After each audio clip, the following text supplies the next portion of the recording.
Okay.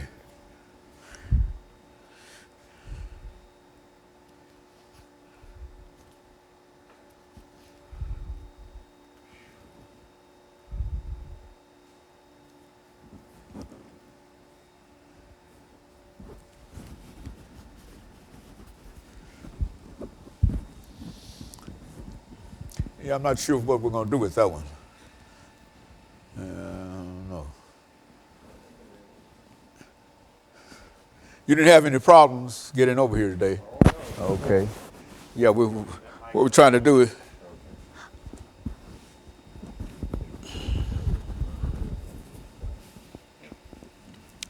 got all of this extra coil down in my. Let's see, poverty, health, and economic well-being of African American youth. Is that African Americans? Okay. Poverty, health, and economic well-being of African Americans. African Americans. Look at a piece of paper. Huh? You hit another topic. Did I have? Was that the?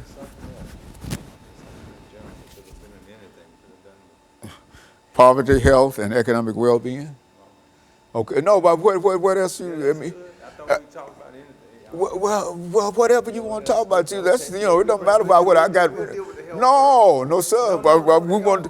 I want you to do what you feel comfortable in dealing with, We're because. just talking about, poverty, how is it related to health? Okay. Poverty, how is it related to the incarceration rate? Okay. How is it break up a family? Just a number of different things. Okay, so. But we'll start off with health. Well, I tell you, let's start off with let's change the title, and call it poverty, and let's use poverty as the main topic today. Yeah. Okay, All right. Poverty of African Americans, and then allow you to put whatever you want to in any of those areas, which is to say that if you want to talk about education or whatever, and et cetera. Okay.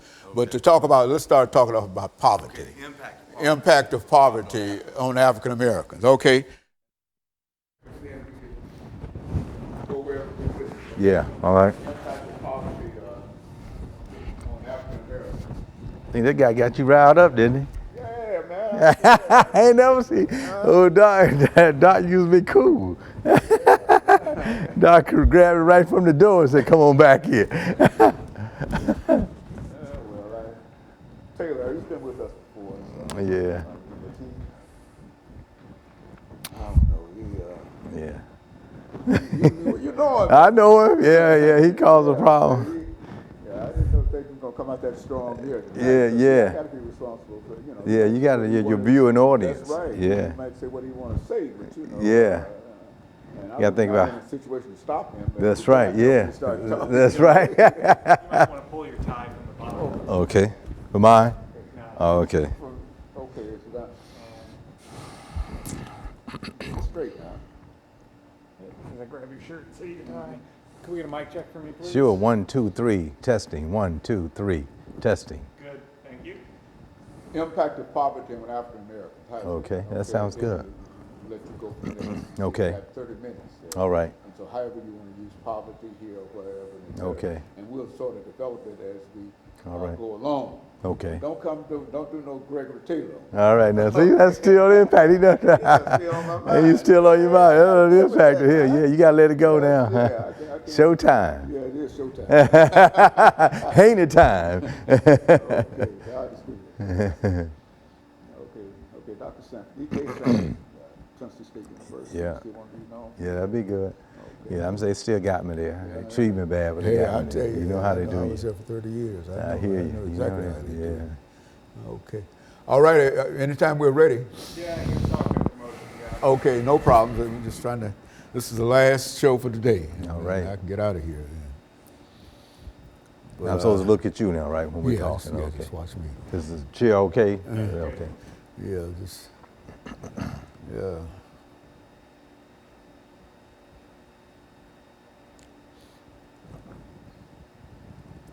So the first segment will be 6 minutes. Okay. And then we'll take a break, 2-minute break, and then 8 minutes, and 2-minute break, and then Okay. 10 minutes. All 2-minute break.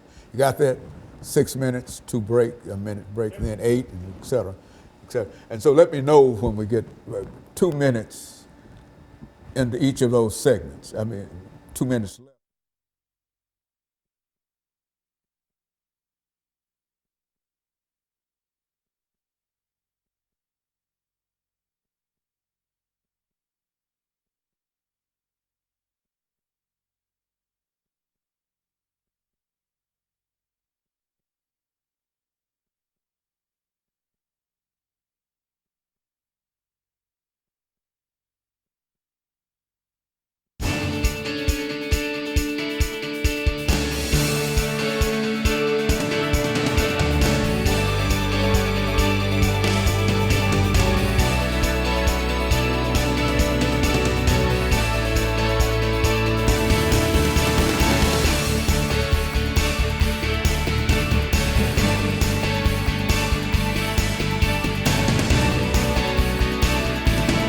Thank you and welcome to the show this morning.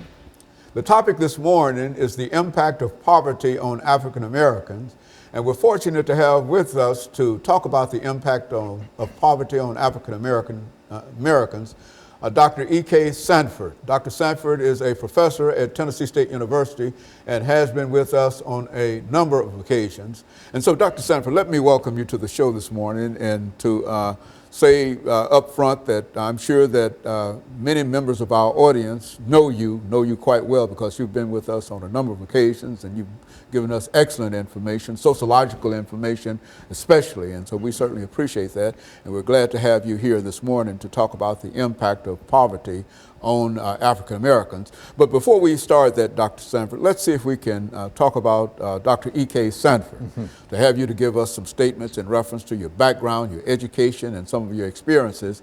And then at the end of this first segment, we'll come back and we'll start dealing with the impact of poverty on African Americans. Let's see if we can do it from that perspective. Okay, and thank you very much. It's always a delight to be here. As you've already noted, I'm EKSanford, professor of sociology at Tennessee State University. I did my educational postdoc experience at the Penn State University in State College, Pennsylvania. Proud to say I did my doctorate degree at Howard University in Washington, D.C. While there, I had some wonderful experiences that I think will contribute to this morning's conversation.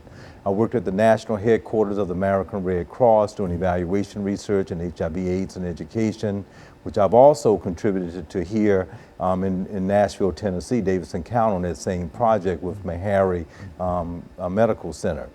Also, I worked at the National Organization of Black Law Enforcement Executives while I was working on my doctorate degree as well.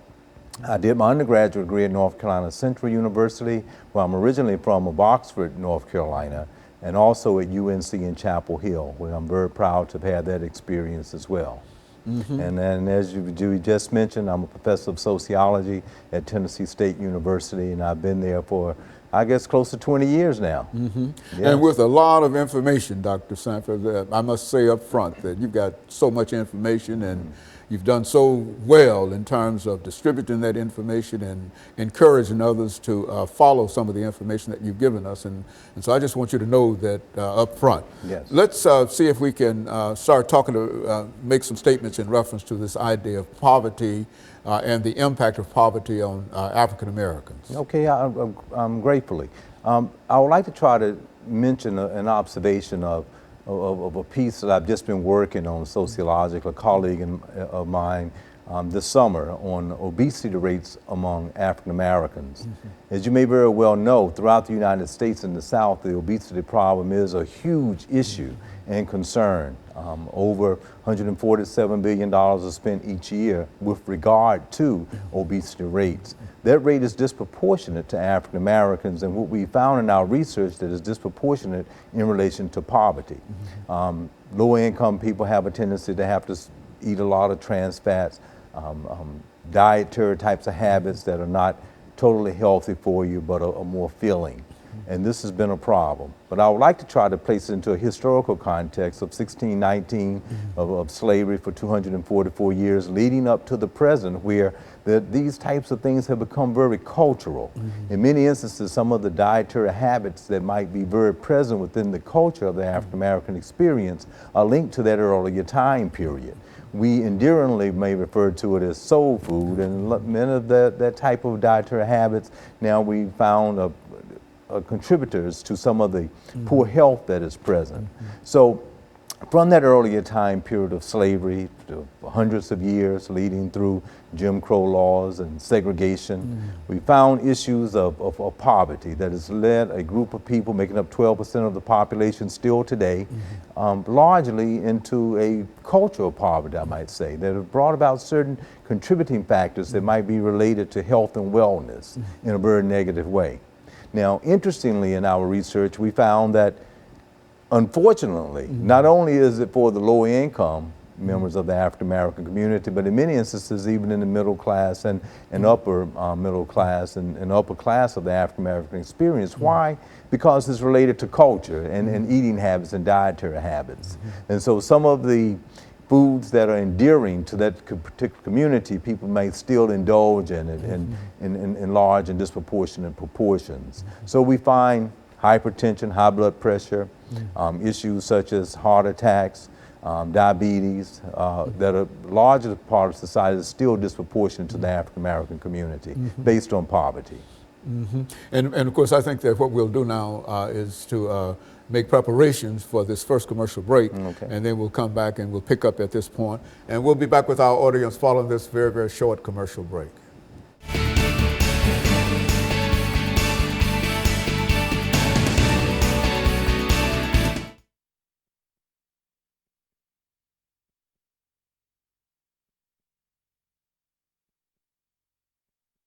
Might be related, like, such as crime, delinquency. That's good. That sounds good. Socioeconomic status. Goes well. This education, is going well. It goes well. I like this. Yeah, but I know we just right over at this university this time. They gave it's the research and sponsor research. They had a call to, it was almost at the end of the semester, and gave us 2 weeks to come in and work from Monday through Thursday just on a research project. And we have been working on this, doing panel discussions for a number of years now. But you know how it is, when they're teaching 4 or 5 classes, you don't ever have an opportunity to put it together. So they gave us an opportunity every morning from 8 to 3, and they provided us with lunch to try to pull together your research. And so it was an interesting thing, But what I meant by that, I didn't want to get into it, but you can look at some of the overweight and issues, even in the upper class. You know, when you have a lot more money, then you can buy a lot more food if we're eating the same thing. Same thing. That's right. That's right. It's still pork. That's whatever right. it That's is. right. It's like Oprah. You know. This is an 8-minute segment, right? Yes. And you're going to give me 2-minute warning before. Okay.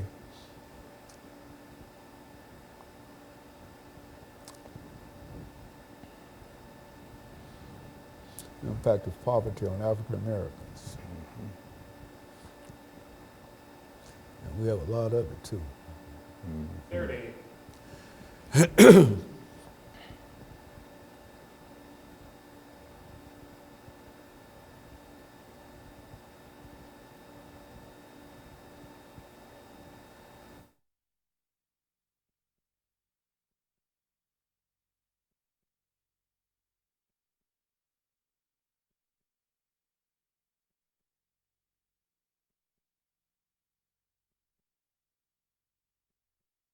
Thank you and welcome back to the second segment of the show for today. We're talking to Dr. EKSanford from Tennessee State University, and he's talking about the impact of poverty on African Americans. And so, Professor Sanford, let's see if we can pick up where we left off the last time and to give you an opportunity to further develop some of the things that you're saying in reference to the impact that poverty is having upon African Americans. Let's do it from that perspective. Okay, well, thanks so much. In that last segment, we made an effort to try to contextualize the aspect of health disparities among African Americans, and we find that it's disproportionate in comparison to others. For instance, when we look at the data demographically throughout the United States, for instance, the state of Tennessee, we are ranked like number 3 in the nation in overbeats and overweight issues that will then cause chronic illnesses. So when you can't control for race and ethnicity, you find it's disproportionate for certain ethnic groups, although it is also a problem for the total population. Some of it is certainly a part of Southern culture, but still disproportionate for African Americans, not only in the southern states, but throughout the United States. Interestingly, the present candidate Hillary Clinton is also looking at issues related to disparities economically among Americans throughout the United States. And I think there's a strong notion even there that different ethnic groups are certainly experiencing this disproportionately. So when you think in terms of income and how income and living in poverty impacts people's lives, it always brings about a lot of ills within that particular ethnic group, whoever you may be. And so African Americans in many instances are very disproportionate, Native Americans, Hispanics, other ethnic groups. If they're disproportionately related to education, and then that's going to impact, of course, the low income. As you may very well know, our national president right now has made every effort to try to raise the minimum wage to $15 per hour throughout the United States. And even if that becomes law throughout the United States, and when you think in terms of the rates and how expensive it is to live and to live in a healthy, good quality of life, that still puts a person in a very disproportionate type of fashion in relation to education, in relation to health, in relation to maintaining a family, in relation to raising a child and socializing them in the correct way. So when we look at some of these disparities in the United States, they're very strongly related to the culture of poverty. And so there's no way around getting over the fact that African Americans are disproportionately impacted by poverty, as I think as you're indicating. Yeah, absolutely. And historically, we can see this from an earlier time period to the present. There have been a lot of inequalities that have existed within the system. And when I always talk about social structure, I'm thinking about the main institutions that make up society, such as economics, such as the family. And when you look at economics and how that's related to the family, and if economics is not going well, if you have a high level of family breakup. When you think about medicine, I know we have a national health care policy right now, but that's always been a problem. When you think about other types of institutions within the society we live, it's always disproportionate. It's been linked historically all the way to the present. That's not to say we don't have a growing middle class and an upper class. It's like every other ethnic group might have, but it appears when you look at the statistics that any of the chronic illnesses for the population size of African Americans is still disproportionate, and we can contribute that a lot to the culture of poverty. Some of the ills may even be contributed to certain deviant behaviors that might still exist disproportionately. When you look at the prison system, when you look at youth and violence, when you look at issues such as overweight and obesity to type 2 diabetes to younger people within our population right now, but still for African Americans, you find that it's disproportionate. So these are some of the issues that's just as strongly linked to poverty and culture within our United States. And I think we have to have leadership that is very much sensitive to that as an issue. Just this notion of a culture of poverty. In many instances, people might just wonder, well, why don't people just do a little bit better? Why does it continue to exist? It seems like it's a perpetual problem that continues to exist on and on and on. But there's something that exists just within poverty itself that becomes a part of the culture, and people adapt, and then it's hard to break that cycle. So we have to have sociologists, psychologists, people in political science, all working in unison to try to make an effort to better these conditions within the institutions to improve for human beings. You know, we had an earlier show dealing with, excuse me, with African American youth. Yes. Now, what impact does poverty have upon African American youth? Oh, that's a very important question, and it impacts negatively, unfortunately.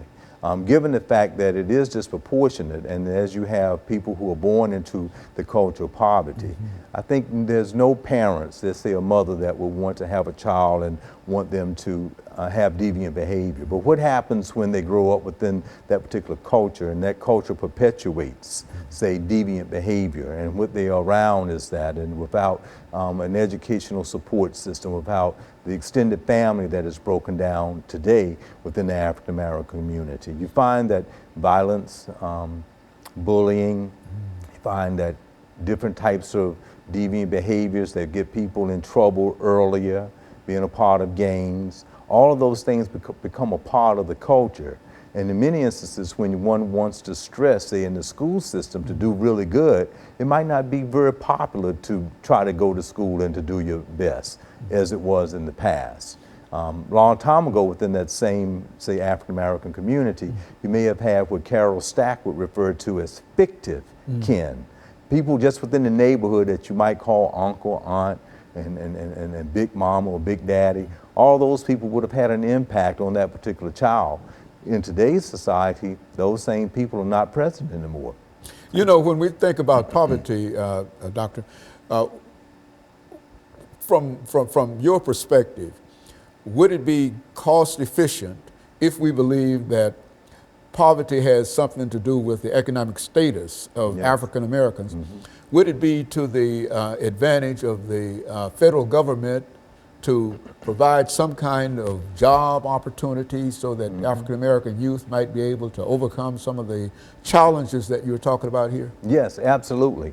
And I think I've heard this from the new leadership that will be probably coming up in 2017, at least from the potential candidate Hillary Clinton, mentioning that as an economic disparities and recognize, you have to recognize a problem exists before you can think about doing something about it.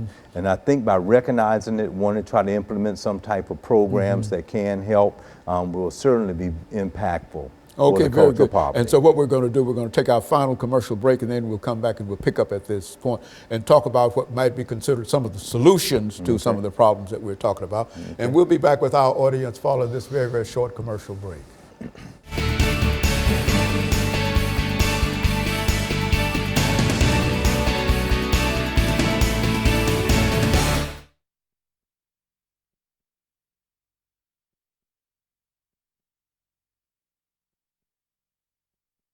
Heard that other man. Oh yeah, yeah. My goodness.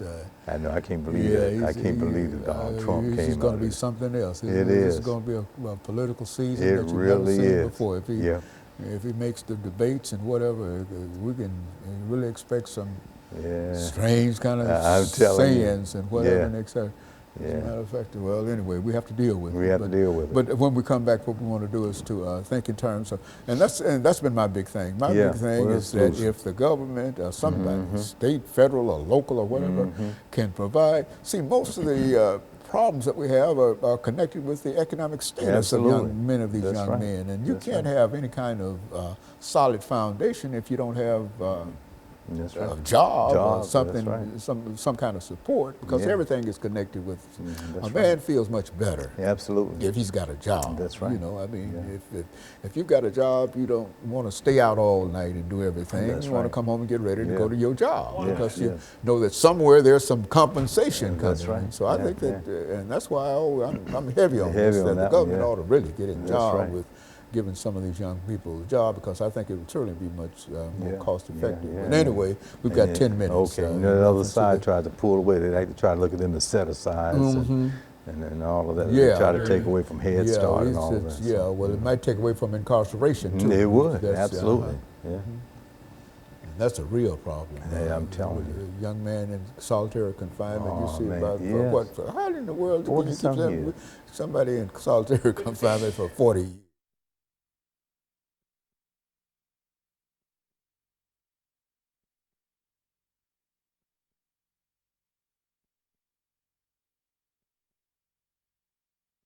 Yeah, absolutely. Thank you and welcome back to the final segment of the show for today. We're talking to Dr. EKSanford, and he's giving us some information in reference to the impact of poverty on African Americans. And so, Doctor, the last segment, we talked about the impact of poverty on health and other aspects, but let's look at it from an economic point of view, the impact that it has and it might have on individuals who are unable, for whatever reason, to find a job. Let's do it from that perspective, from a sociological perspective. Absolutely. I think sociologically that is one of the key variables in relation to being in a cultural poverty. Indeed, it says that you don't have the income to have a certain type of a quality of life, and not having that quality of life is contributing strongly and significantly to lacking of education, lacking of having opportunity, lacking of having the quality food that is needed, the lack of having both mom and dad and other support systems in place to help a child that is born to be able to just move through and matriculate through the school system to then do well. I think as you and I know, we look back in history, sometimes the school systems that had a vocational type of a background would always make sure that students could maybe leave half day, get some type of a training, and then be able to come out at the end of high school and get a job. But now we've moved into a highly technological postmodernist age where now we need a whole new skill sets, and education is becoming primary for people to be able to advance within the society in which we live in. As we move from an agricultural stage to a highly industrialized stage, machinery, computer, technology has taken over. And you just don't need that many men to go out, or women to go out into work where the machinery can take over. So we need to be very aware that economics is very much related to jobs and opportunity within the family. And with that family breakdown, it becomes a part of that culture of poverty. So I think if you think on it on a national level, and I think our President Obama has done an excellent job in giving thoughts to education for all kids, pre-kindergarten and kindergarten, trying to stabilize it for not only those who can afford it, but those who can't. That's touching on poverty again. Healthcare system for those that can't. That's touching on poverty again. When you think in terms of Dr. Kennedy, who used that school system up in New York University, just the state of New York, you find that in those 74 blocks of poor areas, he has a particular school there where he brings in a particular system that is inclusive of everything that a student would need. And so in the early education, he would bring in all of the family members, tell them they have to be very supportive of the child. He would have food there, he would have health there for them, any type of assistance they may need for their health care. And they have an excellent rate of graduating students. So I think that's kind of a good model when you think of how something like that could be implemented on a national level so that things could be improved for those who live in low-income areas. In other words, if we don't do anything, and I think that's essentially what we're doing now, that things are not going to get any better, nor are we going to save any money. I think that many people object to what the government investing money into many of our young people, black or white. That's right. Without recognizing that it is more cost effective to invest money on this end than the other end, which might lead to gang violence, incarceration, murder, and all of these things. And so I think that that's a real question that we have to answer and deal with as a society. Would you go agree with that? Yeah, very well said. And I think you're absolutely right. I think we really in this postmodernist age have to get some very strong talk and some very strong ideas on how to solve some of the problems, education and economically. Because as mentioned, if you don't do it on that end, there are going to be other ills with other society that will be more costly. You know, I think on average, for a person that's incarcerated, it's going to be $30,000 a year. If you invest in the education of that child earlier, it'll be a lot less, and then they can be productive to help society to be a better place for everyone to live in. That $30,000 a year for incarceration is literally pouring money down the drain. It really is. Of course, the purpose is to make society safe and et cetera and et cetera. That's right. But that's a waste of money in terms of what could be done with the same amount of money if you were to use it on one end, on the other end. That's right, in education, or in the family. Or trying to improve those neighborhoods and economically, they put people back to working and give them good opportunities. It would be used certainly in a different way, and it will help society. Yes. You know, earlier in I was involved with another program called the Job Corps program. Oh, yes. And as a matter of fact, I was one of the first instructors involved in that program back in 1965 when I graduated from A&M College in Pine Bluff, Arkansas. And we found that program to be very, very effective in terms of helping to meet the needs of a large number of urban and rural young people, not only Africans, black and white, but and I understand that the program is still viable today, but there's not that much said in Yeah. terms of what was done and what could be done with That's such a right. program. Yes, yeah. Now, and what do you think about those kinds of programs? I think those type of programs are very vital. You know, core, if you had Head Start. But when we listen to our politics sometimes today, we feel that, or we hear that one side is always looking at that as money we need to take away. And I think, as we just said a few minutes ago, in those types of programs that have shown effectiveness, they certainly need to be put more into it so that they can help those people, and all across all ethnic groups, even the majority group, because it's definitely related to poverty.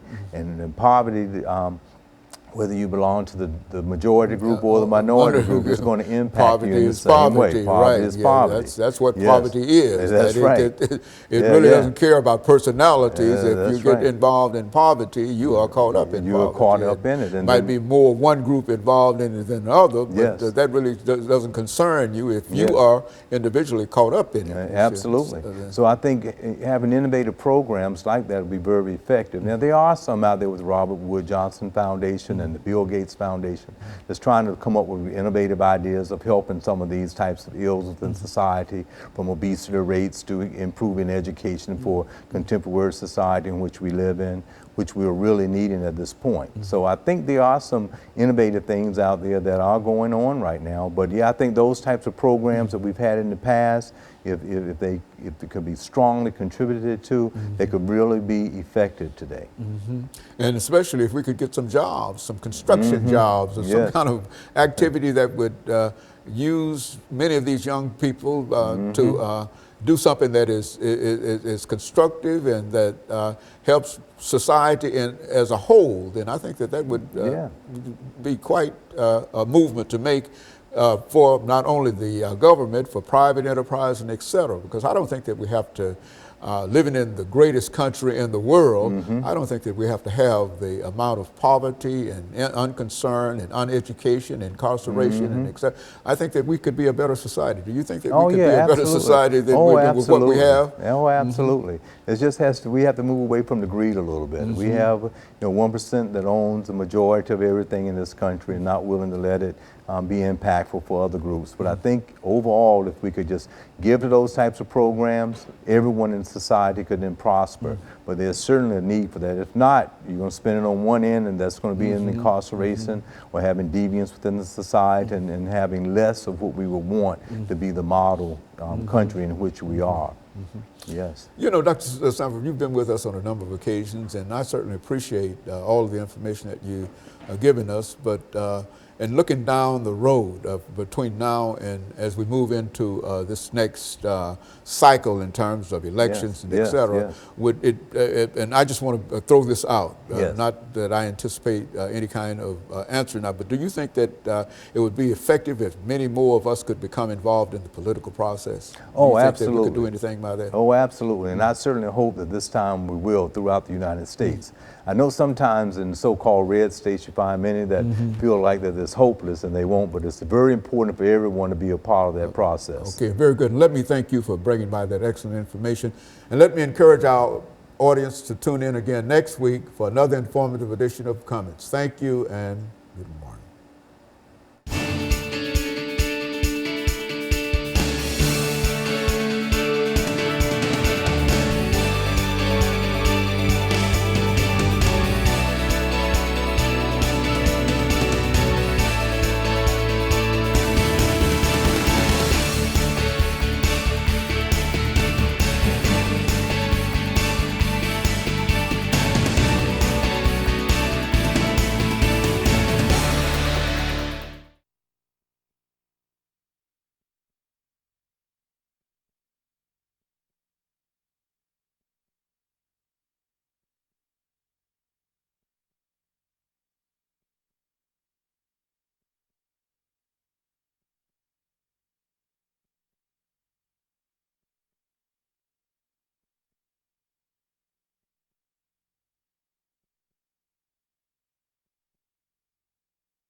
I get everything Harvey says. Just because you were completely uncultured as a kid, it doesn't mean.